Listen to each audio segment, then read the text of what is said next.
everyone, this is Scott Geider. My very special guest tonight is director Ryan Mowry and producer Stephen W. Eckles for that awesome comedy superhero movie, Defective Man. Guys, how you doing? Doing good, Scott. Great. Thanks for having us. Hey, Scott. Thank you for having us. No problem. And Ryan, you contacted me a little while ago. I don't remember how that came about to ask me to review your film. Defective Man, as I mentioned earlier.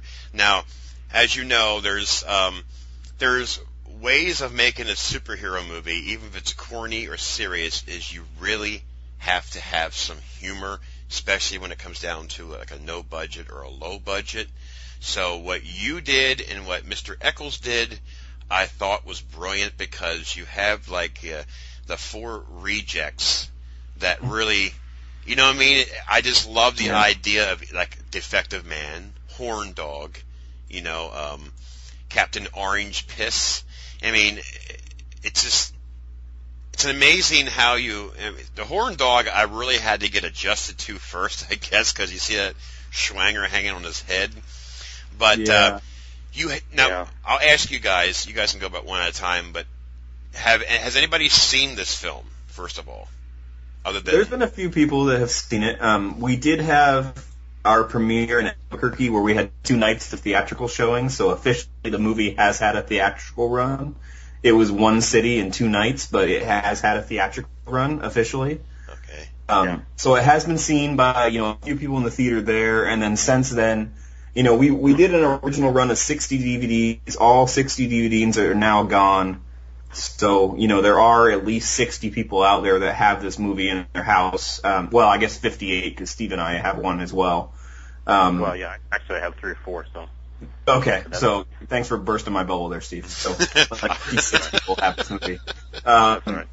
And then I've sent a few DVD copies to other people that weren't the original, actual production run that we made. So there are people that have seen it, not a whole lot.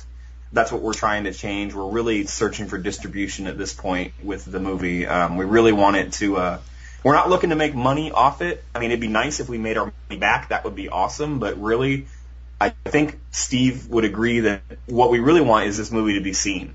Right. We put that's all I really care about. I mean, that was our goal from the beginning. I mean, I think we knew going into it wasn't going to be a cash cow from the beginning. Right. It's hard to sell a movie with a 10-inch cock on the main character, one of the main character's foreheads. Yeah. I mean, we knew that would be tough. So, yeah. But I wish you all the luck. I mean, I know it's not easy to make a film to begin with. I mean, when you do one and you complete it, that's an excitement and accomplishment itself. It's just getting some people, it's just getting a distributor for it. Now, I'm going to speak freely here for a minute, and I am not going to offend anybody, but one thing that I do not understand, there is the most worst trash movies that get distributor deals, and I don't know if it's a favoritism thing or what. But then there's movies like yours. There's other movies that are so damn good that never get a chance right away for a distributor deal. I don't know how that works. Blowjobs, Scott. That's how that works. That's about what I'm saying. I mean, that's my guess. Go ahead. No, I'm saying that's nice of you to say that. I mean, appreciate that. It is. I mean, yeah, most definitely. We do appreciate that. But yeah, I know exactly what you're saying. As you are aware, Scott, I also write movie reviews. I have a website called Ryan's Reviews, and my whole focus is movies under $1 million. So I don't do anything with a big budget, which to somebody like me, $1 million is we're rolling the money. But for a big budget film, $1 million is like their soda pop budget. So yeah, I know exactly what you're saying. There's a bunch of movies that get sent to me, and I watch them, and I'm like, how the hell did this thing get national distribution, and I can't get anybody to watch Defective Man? You're right. So, and I don't want to, I'm not going to name names because I'm not going down that road, but, I've gotten films here that I have deserve everything they get. Misery. For me, the more people that watch Defective Man, the more chance I have of somebody important watching Defective Man. Mm-hmm. That is my thing. Anybody I can get that will take the time to write up a review, much awesome if it would be a great, big review on a site that gets seen, but even if you take the time to write me a review on IMDb where some random schmo might look it up and go, oh, look, this random dude liked this movie, maybe I should check it out. Right. The more exposure, the better. So you're right. Good or bad. Most of the reviews we've gotten, luckily, have been very good for Defective Man. I got one review that pretty much said that the dude hated Defective Man, the character. And, all the things about the movie that I disliked were the things that he liked, and all the things about the movie that I really liked were the things that he disliked, and cool. Yeah. That's a different opinion, but at least he took the time to write it up where somebody's going to read it. Right. Bad press is good press. You're right. Any press is good press. You're exactly right. But I don't want to get off track there, but we're talking about the distributors and stuff like that there. It's like, I don't understand, like I mentioned earlier, is how, it's weird. I mean, I don't know. I don't know. I know exactly what you're saying. I've seen a ton of crap where I get done. Unlike you, when I watch a movie, if someone sends me a movie to review, I will review it. I tell them in the beginning, good or bad, I'm going to review your movie, and I'm going to tell you honestly what I think. And if I don't like it, I don't like it. But no matter what, I'm going to take the time to find at least something good about it, because I know that any movie that's sent to me, no matter how much I think it sucks, that was somebody's baby. Somebody put a bunch of work into that movie. So I'm going to take the time because they sent me the movie, and, most of the people I talk to, they're sending it to me from their house, out of their pocket and their own stamps and everything. Right. I'm going to write the review, and I'm going to take the time to find something good about it, but I know exactly what you're saying. I've seen so many movies where I get done watching it, especially the ones that actually have distribution. The ones that don't have distribution, it's like, okay, I understand why you don't have distribution. Thanks for sending it to me. It was funny for 2 minutes out of the 90 minutes I watched it. Great. Right. But the ones that have distribution that I get, because I'm on a couple of low-budget, distribution lists, I watch some of these and I'm like, how does this movie have distribution and I can't get anybody to see Defective Man? I mean, I don't get me wrong, I don't think Defective Man is like Citizen Kane Part 2 or anything, but I think we made a pretty funny movie. It is. I think there's some parts about it that are pretty funny. Yes, some parts are dated, but, if you look up any history on the movie, Steve and I started working on this movie in 2006, and we debuted it in 2010. So There was literally 4 years of collaboration between Steve and I before this movie went from an idea that Steve had and he had wrote an original script to the movie that you see on the DVD. So yes, some of the ideas are dated. Right. I will give you that. But still, I think there's some funny shit in that movie. Some of that was deliberate too. That's true. It was sort of an homage to some of these other things. So, right. Some people just don't get that too. I mean, I'm going to backpedal. One of the reviews I read of Defective Man talked about how dated and stupid it was that we had a Reservoir Dogs reference in the movie. Really? I didn't put a Reservoir Dogs reference in the movie because I think it's a current hot topic. I put it in there because that's the movie that made me want to make movies. And if you don't like my Reservoir Dogs reference, okay, that's fine, no big deal. Yeah. Like I said, your opinion's your opinion, my movie's my movie. But on the other hand, I put that in there because I thought it was funny and because I love Reservoir Dogs. Right. So soon. Well, I will backpedal here for a second. When I said about every movie that I got sent to me, I reviewed. I mean, believe it or not, there's a lot of reviewers out there that will go to every freaking movie page and say, hey, I'm a well-respected reviewer, whatever. But I don't do that because there's some films that doesn't have my interest, and I don't want to put myself in a situation to where I have to review it. What I meant is I would go to Amazon, and I would buy movies on Amazon and not review them after I paid for them. Okay. That's the ones I don't review. Everything that gets sent to me, I review. Believe it or not, I've never gotten anything that was sent to me that I did not like. There's something, I mean, like you. 4.5 is my cutoff, and usually that's the lowest I've gotten. I never got anything that's... Now, you mentioned about you're on a list for... I was too. I guess I still am, but what's that one called that has like these movies that are so bad? What's that one? It's probably the same one that I'm in. It's that big... Cheesy Flicks is one of them, but it's... Oh, God. They released a movie, I think, about 3 months ago. It's probably their best one, and I couldn't understand why this movie was being distributed by them, but... I can't remember what the hell it's called, but I got hooked up with them, and they sent me like 10 movies at one time, and oh god, they're in my drawer. I can't watch them. I can't. But it's one thing to be no budget, but it's another when it's like a bunch of friends and that's another thing. I mean, there's a difference between no budget and no talent. Right. And that's something that some people don't realize. Some people will look at some of the no budget movies that are out there. Like, for example, I think a great one for a great example is Chris Seaver. I'm sure you're aware with low budget pictures and their movies. Mr. Maryland, yes. Chris Seaver, he makes movies for nothing. I mean, literally nothing. I did an interview with him years ago where he told me that one of his movies he made for $35. Yep. I talked to him. But yet, Chris has a bunch of talent. Chris knows what's funny. Chris knows how to make people say shit that's funny. Right. And therefore, Chris will make a movie for absolutely no money. It'll be like a movie that he made for 3 pizzas and a couple sodas. Yep. And yet, it's some of the funny shit you've seen all year. Yep.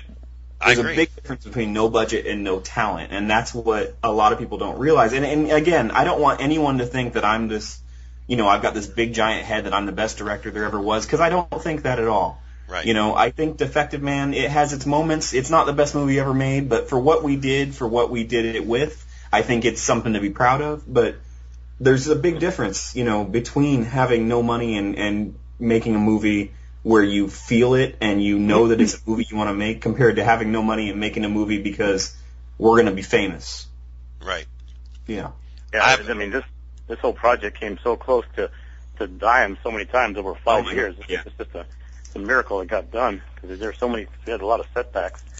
Oh yeah. And just because there's no money, and also locations and all kinds of other shit like that. So I'm really proud of it too. I'm just amazed at all the help we got from everybody, and that includes other filmmakers and actors, and extras, and everybody. It's just pretty amazing. So now go ahead. Whoever wants to talk, but go ahead and tell us how the characters came about with Defective Man, Horn Dog, etc.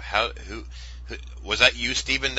I think Steve needs to talk about this first, because Steve wrote the original script for Defective Man, and he contacted me after one of the Troma Dance, New Mexico film festivals and said, hey, I've heard about your movies. I have this script I wrote, and I want you to look at it and maybe direct it. And then he sent it to me. So I want him to talk about this first, and then I'll add on to what I did to it. Well, yeah, I first saw Ryan in a panel. It was a panel discussion. And I'd never seen any of his movies before, but I thought, well, this guy sounds like a straight shooter and sounds a good guy. And, so I thought I had just finished my second script. And I'd never even done anything in a movie before, so I figured, well, what the hell, I'll contact this guy. But the original idea for Defective Man was, well, it was kind of came out of an office joke where I work. I mean, I guess I kind of came up with Defective Man as sort of an imaginary friend to help me through my midlife crisis, which was not your normal midlife crisis, kind of a geek midlife crisis. So I kind of started these little the things that work, like putting Post-it notes around and just, it's also kind of loosely based on some of my coworkers who always speak in these weird little non sequiturs, kind of like Office Space. But then I kind of, as I started doing more, and I started writing things down, some of the other characters, like Bill Gill, came from 8th grade, a character that I kind of thought up in 8th grade. We used to draw cartoons of Bill Gill and his friends all over the place. The original character, Captain Horn Dog, was I called him Sexual Man, and he was a guy who had dildos, pretty much covered like a porcupine, cover himself with dildos, and that was not really doable. Right. We found out. I mean, it turns out when I went to go buy those dildos, those things are expensive. They're expensive, and it's hard to keep them. We couldn't blow our whole budget on dildos. I mean, we had some budget for dildos, but it couldn't be the whole thing. So. Yeah, and also there was other reasons, but so Captain Orange Piss was, I don't know, that was just something that came out of left field. I don't know, it's just like from watching The Love Boat and watching Captain Stubing or something. And as far as the orange piss, well, I don't know. I'd heard somewhere there were some medications which turn your piss orange, so I don't know what. So I figured that maybe he was just some has-been type pitchman or something, but. So the original script I had was kind of verbose and kind of rambling all over the place. And Ryan, when I sent it to Ryan totally he totally rewrote most of the dialogue, and he made the dialogue funny and interesting. You know, my original one had a lot of just I don't know, it's hard to describe, but he also added some scenes and added some characters, and it was totally, we worked on it together for about 1 or 2 years. Isn't that right, Ryan? We just back and forth working on it. Mm-hmm. And, he sent it to me originally in April of '06, and said, hey, I saw you at a film festival, and I have this script I want to make into a movie, and would you be interested in making it? And I read his script, and, it had all the backbone of what the movie needed to be, but Steve, having never made any low-budget movies, didn't have an idea of really what kind of budget we could afford and what you can do in a low-budget movie. So the original script of Defective Man had scenes like, if I remember right, there was a scene where Defective Man saves a woman from a high-rise fire by her jumping out of a 60th floor of a skyscraper and bouncing off his belly, and things like that. Yeah, kind of weird stuff like that, which at the time, I guess, if you're making an animated film, would be doable, but I had no clue as to how you'd actually do that. So Right. And I actually have been working on low-budget movies since 1999. I made my first short on the streets of Germany, guerrilla style, like just standing out on the road making this short film. When I moved to New Mexico in 2001, I continued with short films there, and I eventually got hooked up with the Santa Fe Screenwriters Conference and worked there as a volunteer for a few years in a row. And in exchange for volunteering, I was able to take some of the classes that you would pay. I don't even know how much people pay to get in those classes. They were extremely expensive. Not anything I could have ever afforded. By me going and handing out water to, people that had golden spoons in their mouths, I was able to go sit in a class or two. And one of the classes that really, really kind of got my interest was a movie called a class called Making Champagne Movies on a Beer Budget. And it was explaining how you can make movies for little to no money, but there's certain rules you have to follow if you're going to do that and be able to do it for that budget. And taking that class really kind of helped a lot with the original script that Steve sent me, because there were a lot of things in there. Like I said, the backbone was there. There was a lot of funny ideas. There was a lot of funny characters, but there was a lot of stuff that really needed some tweaking to be able to be made at the type of budget that we were going to work at. Right. So I went through and, he sent me the original script in April of '06. I completely rewrote it to the point of, a lot of the main plot was there, but I changed a lot of the characters. Sexual Man became Horn Dog. And as soon as I thought of the name Horn Dog, immediately the idea of the Lucha Libre mask with the dildo popping through it came to my mind. And, I made that decision that we were going to have Horn Dog look like that. A lot of the rest of Horn Dog was really very similar to the original Sexual Man. I mean, the Orgasm Donor t-shirt, that was in Steve's original script. The, if I remember right, the Batman-like belt of sexual devices was... That was in your original script, wasn't it? All that, yeah. Yeah, that's what I thought. So really what I made is I made Horn Dog a little bit different in his character, and I put that frickin' horn on him. And that's where, I took that character. Captain Orange Piss was Captain Orange Piss in the original script, but when I read Captain Orange Piss, for some reason in my head I heard Beatnik. So when I rewrote him, I made him this beatnik character that also happens to be like a reject from Captain and Tennille. You're right. And then Bill Gill was Bill Gill, but I decided when I read it that we were going to do that old joke of, he speaks a different language that everybody happens to speak, and some things in language are 2 words, and that means a paragraph in English. And some things are a paragraph of his word, and that means 2 words in English. That's funny. I know that's an old joke, and it's been done to death, but I think it's funny as shit. It is. I figured, why not? I'm going to put it in there. But the biggest part, like Steve said, was the dialogue. Steve had the ideas of the story really well cemented. He had the idea of the plot pretty good. I have always felt like I've got a pretty good ear for dialogue. Ever since I first started making movies, Quentin Tarantino was my influence that really made me want to make movies. The first time I saw Reservoir Dogs, when I got done watching it, I rewound it and watched it again and said to myself, that's what I want to do. I want to do this. I want to make things like this. And filmmakers that have really that flair for dialogue have always been filmmakers that really spoke to me, like Kevin Smith, for example, Jim Jarmusch, obviously, Quentin Tarantino, and it's those type of filmmakers that have always really kind of stuck out to me. So I think that I have a pretty good ear for dialogue, and that's one of the things I feel like I brought to the Defective Man script was, Steve had funny ideas, but he didn't necessarily have the characters saying them in really, funny, witty ways. And by doing very minor tweaks to what Steve had to say, I made them say it in a much funnier way. Yeah, definitely. I mean, I agree with that completely. Yeah, that's. But yes, he had the whole background. He had the whole basis of the movie there. He just needed some tweaks to make it. First off, like I said, a little more presentable, a little more, dialogue, witty, and to make it on something that we could actually afford to make. Because and also make it more interesting to a younger audience too. Because I'm 53 years old, and when I originally, I think my original script was probably geared more towards middle-aged old farts like me. That's true. You did have that. And made it a lot more interesting to younger people than what he did. So. Yeah, you did have that whole scene in the original one that was a parody of Sideways, which, except instead of pretty much, yeah. Jesus. So, I don't think that a lot of people would have gotten what you were going for there, but I think that the story-wise, you had it when you sent it to me.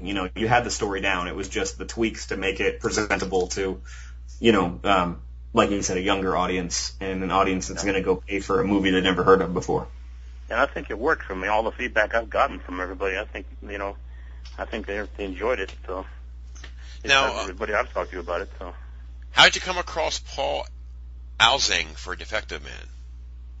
Well, that was Ryan. Paul, he actually came out for a audition he came out for the audition because of the Craigslist ad, right? Yeah, that's right. He was. Man, that guy's amazing. That guy. He was awesome. He was actually our second choice for Defective Man. Our first choice for Defective Man ended up going SAG before we started the movie. Oh. Yeah. So we could no longer have him as Defective Man because we had no idea how long it was going to take to make the movie, and there was no way we could get it done before he paid his SAG dues and became a SAG actor.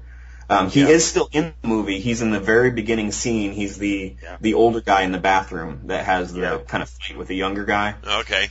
Chris Rain is his name. If you watch In Plain Sight, or I think he's also been on Breaking Bad and a couple other. Played a cop or an agent on Breaking Bad in a couple episodes. Yeah. So he's been in quite a few SAG things that shoot in Albuquerque. Because I don't know if you're aware, Scott, but Albuquerque's like Hollywood #2, or at least was a few years ago. Yeah. They do a lot of stuff there, both TV and movies. So Chris was our original Defective Man, and actually, when I rewrote Defective Man, I had a friend in mind that I wanted to play the character, but he never really made it to the idea. Like, he thought it was a funny idea, but couldn't commit. Yeah. And then we casted Chris in the auditions that we did through a Craigslist ad, and we got local independent theater in Albuquerque to let us have their theater for a day to run auditions.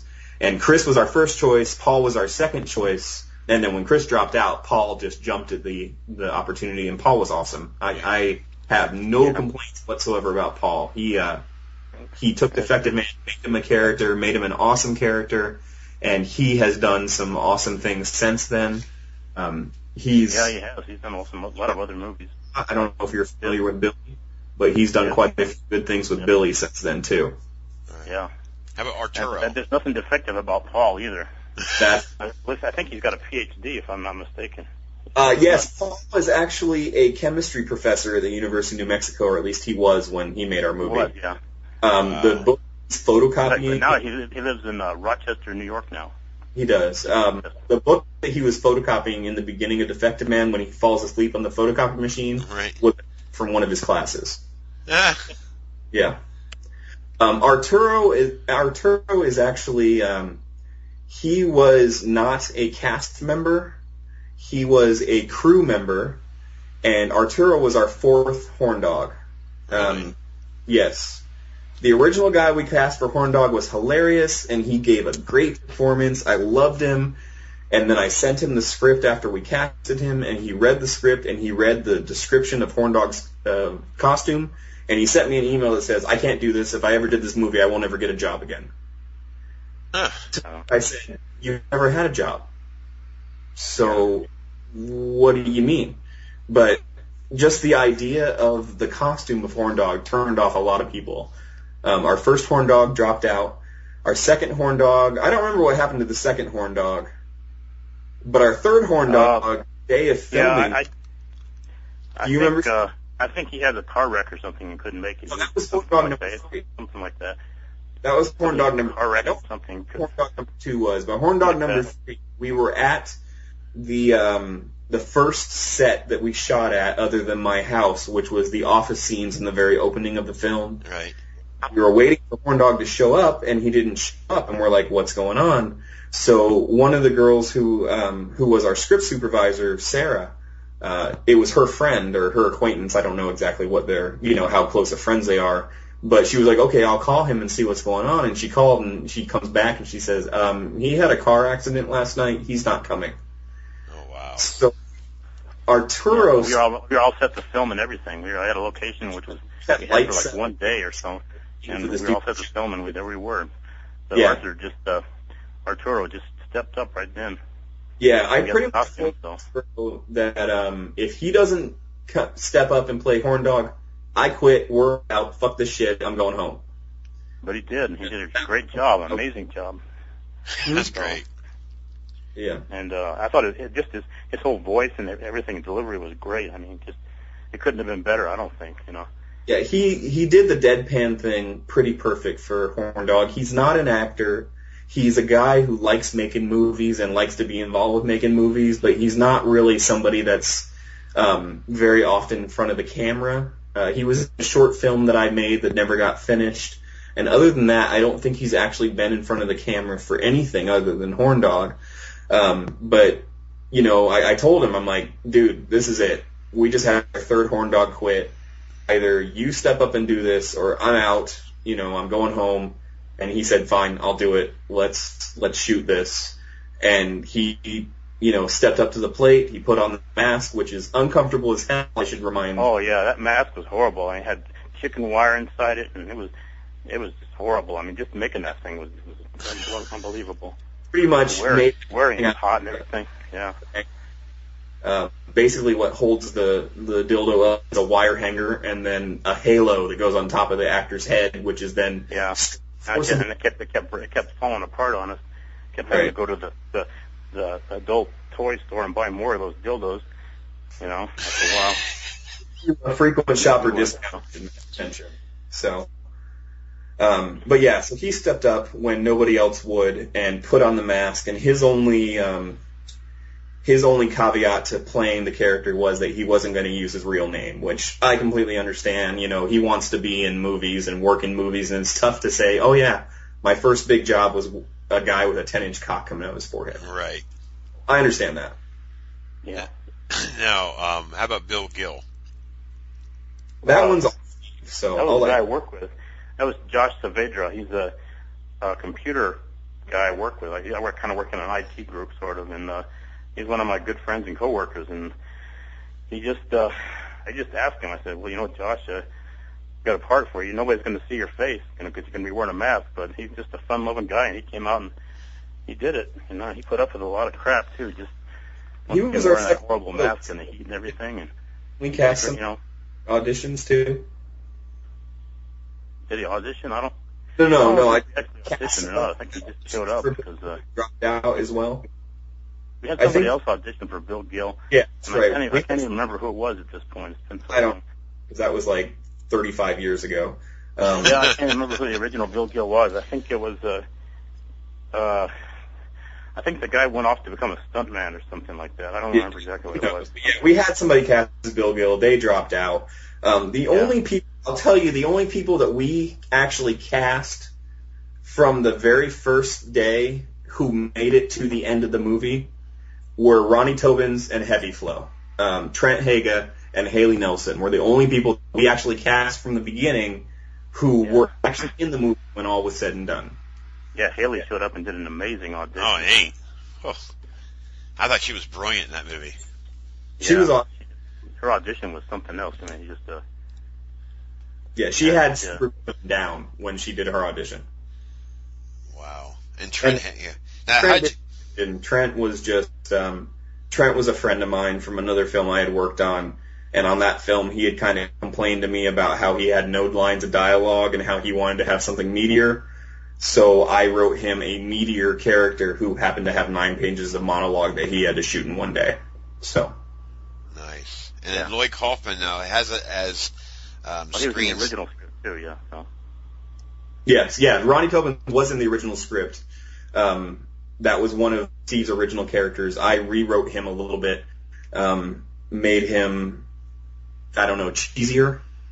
He was a lot like Toby Robbins, very much similar to his namesake that he's making fun of, and I made him a lot cheesier. And then when we were looking at casting, I knew Trent from another movie I had worked on, and I thought, you know what, let's make this guy talk a lot more, and then let's see if Trent will want to do it, because he complained to me about how this movie that he was working on, he didn't have enough dialogue, so I'm going to make him talk all the time. So that was good. Now, how about Lloyd Kaufman? Now, what does that mean when it says, obviously it says scenes deleted, but does that mean that the movie is too long, or what? Yes and no. We loved Lloyd's stuff, and I'm really still excited to this day that Lloyd, read whatever part of our script he actually read. I don't know how much of it he read, but, he read enough of it to say that, yes, he'll do this for us. Unfortunately, the original cut of Defective Man, if you include all the animation that was supposed to be in it, would have been over 2 hours and 5 minutes long. Ooh. Yeah. And there was some stuff we didn't get to film, too, on top of that. Right. On top of that, there was actually some scenes that were never filmed that, would have been really, really long. So we made the decision kind of early on after I did the first rough cut that was, I called it Defective Man, the longest cut that ever shall be cut. Once I had done that cut, it dragged. There was just parts that, it was just, oh my God, when are they going to get to something important? And we really needed to cut it down. And unfortunately, one of the things that was really easy to take out was an entire subplot where Captain Orange Fist has to go to Colombia to prove that he is not the parent of a child that he's being sued over in a paternity suit. Okay. Yeah. Defective Man, and Lloyd Kaufman, his character was the attorney for Captain Orange Fist. Okay. So yeah, we didn't. I was kind of, we really couldn't get a good location for a courtroom as well either, so I was kind of hampered by that too. Right. One of the things that you'll find when it comes to making movies at this budget level is that shit never goes the way you plan it to, so you need to be ready to rewrite stuff on the fly. Right. So if you look at the original shooting script, quote unquote, I'm doing hand quotes here, you can't see it, but if you look at the original shooting script for Defective Man, it is way different than the movie that you watch on the DVD.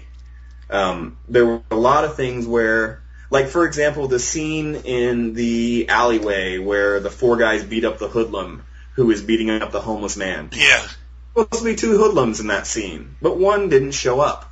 So we had to rewrite it on the fly that day to make this scene all of a sudden be 1 hoodlum. Stuff like that happened all the time. With Lloyd Kaufman's scene, our original plan was it was going to be in a courtroom, and we were going to, see all this stuff, so we were going to shoot it, and then that became very obvious that wasn't going to happen, so we made the decision that, okay, the idea was going to be that the camera walks up going into the courtroom, and a security guard steps in the way and says, no cameras allowed, and then we cut to the animation, the courtroom sketches of this scene, and then it came to the point where it's like, okay, our movie is 30 minutes too long, what can we cut out of it? And there's 12 minutes of Columbia-related subplot. So it was like, immediately, that was very easily the thing that we could cut out that had nothing to do with the major plot of the movie. It just kind of reinforced the fact that Captain Orange Fist is a player. And that was the first thing that came out. So it never happened. Yeah, I thought it was funny stuff, but it really didn't it wasn't as crucial as the other stuff. Exactly. There was some really funny stuff there. I don't know, Scott, if you watched the deleted scenes on the DVD, but there was a whole scene where they're lost in the woods in the Andes, and Horn Dog eats some mushrooms that he finds, not knowing that they're magic mushrooms, and ends up running off head first into a tree.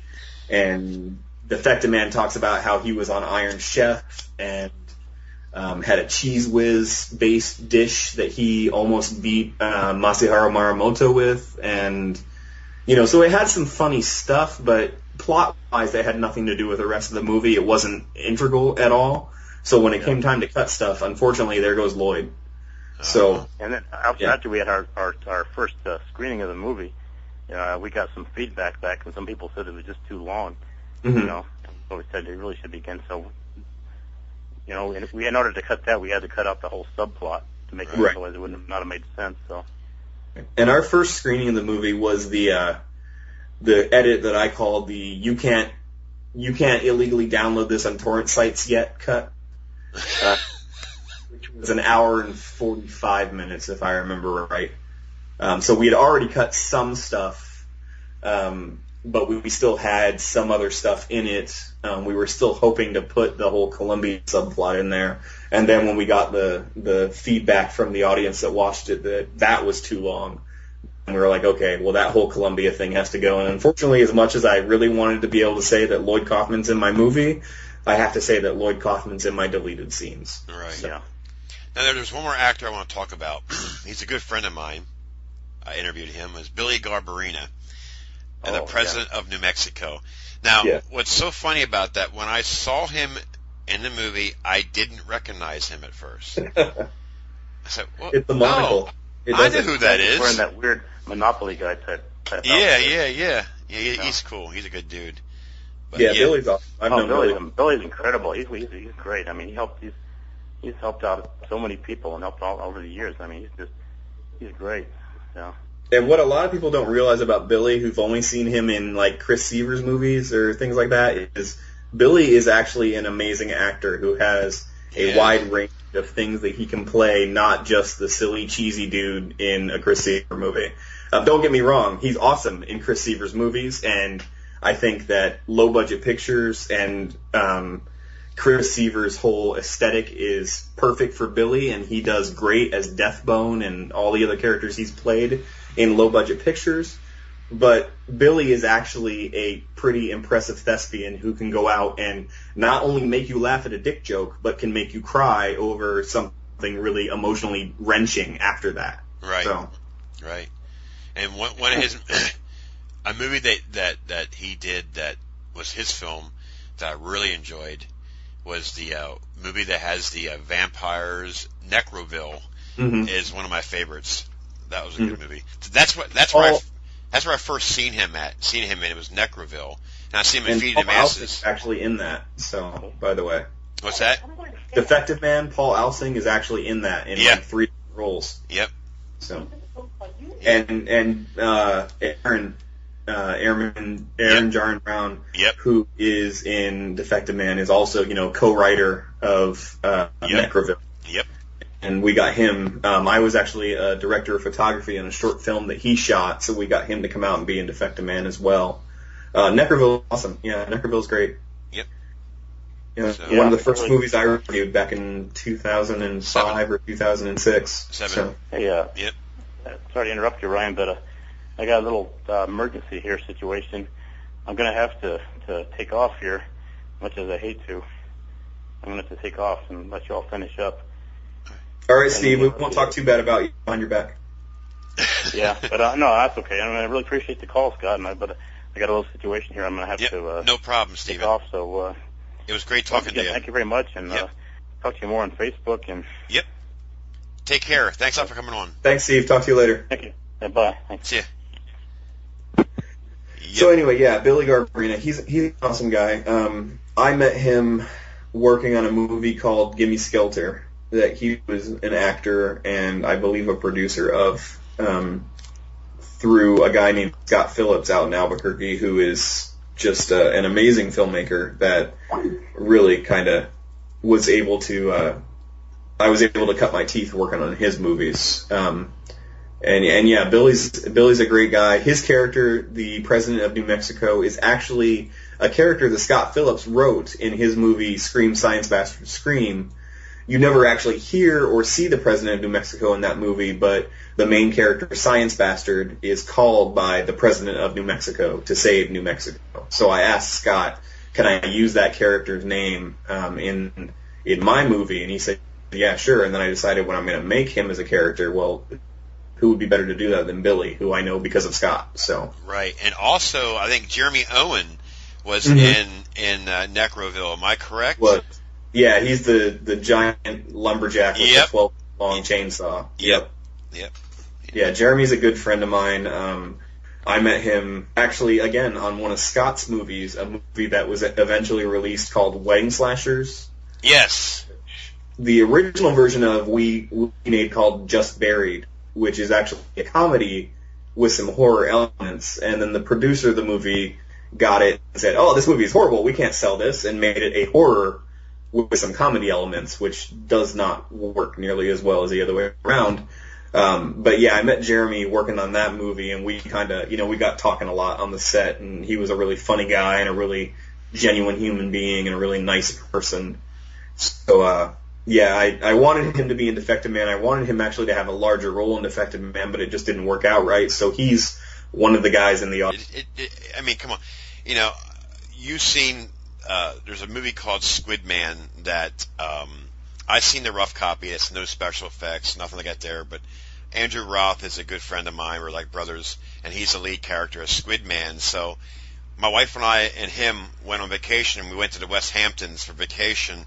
And we got back to his house, and I said, hey, let me put the Squid Man costume on.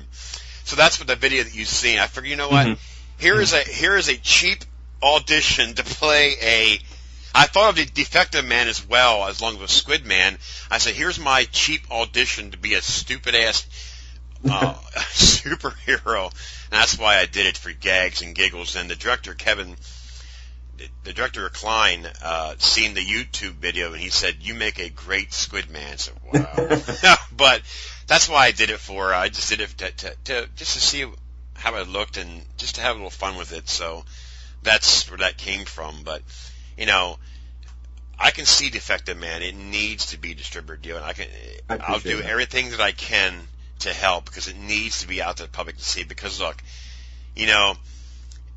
Defective Man, there's a lot of these corny superhero movies. When I say corny, I don't mean it in a bad way. No. You have to have humor.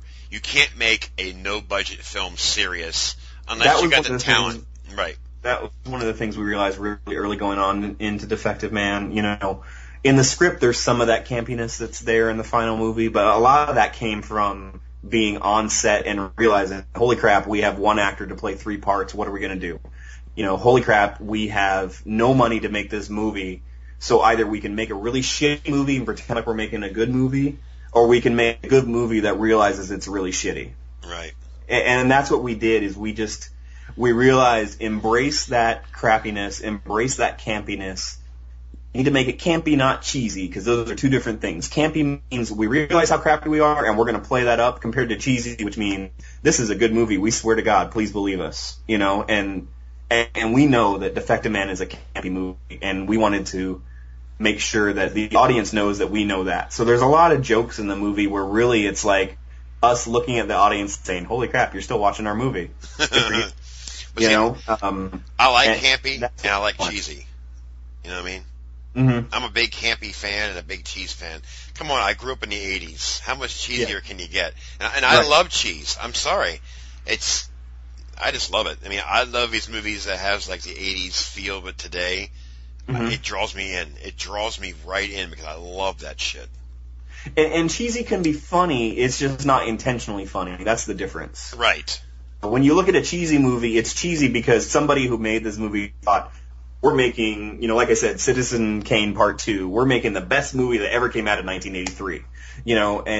And with Defective Man, we knew we weren't going to make the best movie. We knew we didn't have the budget or the people or the locations to make the best movie. So we were going to embrace our crappiness, embrace our campiness, and present it to the audience as almost like an in-joke, like a tongue-in-cheek gag, like, hey, you know how much we made this movie for, and you're paying to watch it, Right.